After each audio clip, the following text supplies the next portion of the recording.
గిరిజనులు సాగు చేస్తున్న భూములకు సాగు హక్కులు కల్పించాలని, గ్రామాల్లో ప్రజలు ఎదుర్కొంటున్న సమస్యల పరిష్కారానికి రాష్ట్ర ప్రభుత్వం వెంటనే చర్యలు తీసుకోవాలని ఆదివాసీ గిరిజన సంఘం నాయకులు సవర గోపి కె రమేష్ డిమాండ్ చేశారు. గిరిజన ప్రాంతాల్లో సమస్యలు పరిష్కారం చేయాలని కోరుతూ ఆదివాసీ గిరిజన సంఘం ఆధ్వర్యంలో హిరమండలం మండల పరిషత్ కార్యాలయం ఎదుట ధర్నా చేశారు. హిరమండలం మండలంలో మర్రిగూడ పంచాయతీ పరిధిలో గల జీలకర్రగూడ, మర్రిగూడ, దాసుమానుగూడ, పుట్టిగాం, బంగారుగూడ, కిరిడివలస, అంతిలి, కూర్మవలస, బొండుగూడ తదితర గ్రామాల్లో ఆదివాసీ గిరిజన సంఘం తరపున ప్రజలు ఎదుర్కొంటున్న సమస్యలను అధికారుల దృష్టికి తీసుకుని రావటం కోసం ధర్నా చేపట్టామని అన్నారు.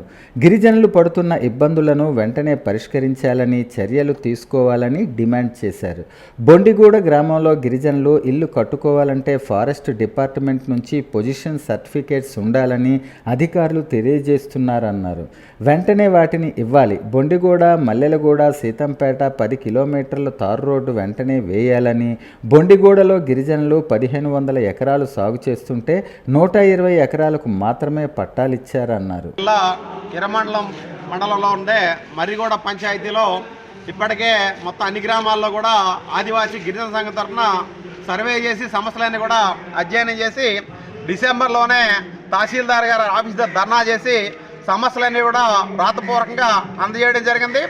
ఈరోజు గిరిజనులు సాగు చేస్తున్న భూములన్నిటి కూడా సాగు పట్టాలు ఇవ్వట్లేదు. ఎందుకంటే ఒక బొండుగూడ గ్రామమే తీసుకున్నట్టయితే 1500 ఎకరాలు గిరిజనులు సాగు చేస్తుంటే కేవలం 200 ఎకరాల వరకు మాత్రమే పట్టాలు ఇచ్చిన సందర్భం ఉంది. అలాగే ఈరోజు గిరిజనులు పండించినటువంటి పసుపు, అల్లం, అలాగే చీపురు తదితర వాటన్నిటి కూడా ప్రభుత్వం మద్దతు ధర ఇచ్చి జీసీసీ ద్వారా కొనుగోలు చేయాలని చెప్పి డిమాండ్ చేస్తున్నాం. అలాగే ఈరోజు ఐటీడీఏ కూడా జిల్లాలో వెంటనే ఏర్పాటు చేయాలని చెప్పి కోరుతున్నాం. వీటితో పాటు అనేక గ్రామాలకు ఇప్పటికి కూడా తారు రోడ్డు సౌకర్యం లేకపోవడం వల్ల ఏదైనా అనారోగ్యం గురైతే డోలీలో తీసుకెళ్లాల్సిన పరిస్థితులు ఉన్నాయి.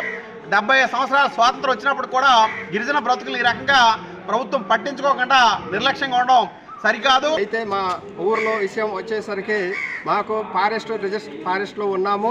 మాకు ఇల్లు కట్టుకోవాలన్నా సరే పొజిషన్ సర్టిఫికెట్లు అడుగుతున్నారు. అయితే మాకు పొజిషన్ సర్టిఫికెట్ వెంటనే మాకు అందించేనట్లు చేస్తారని నేను మనవి కోరుకుంటున్నాను. ఐటీడీ విడిపోయిన తర్వాత మాకు ఐటీడీ ఇవ్వట్లేదండి. తర్వాత ప్రధానంగా భూ సమస్య ఒకటి. భూములు అనేవి సాగులో ఉన్నాయి కానీ మాకు హక్కులు ఇవ్వట్లేదు. హక్కులు ఒకళ్ళు ఇచ్చినాయి కానీ మాకు రిజిస్ట్రేషన్ జరగట్లేదు.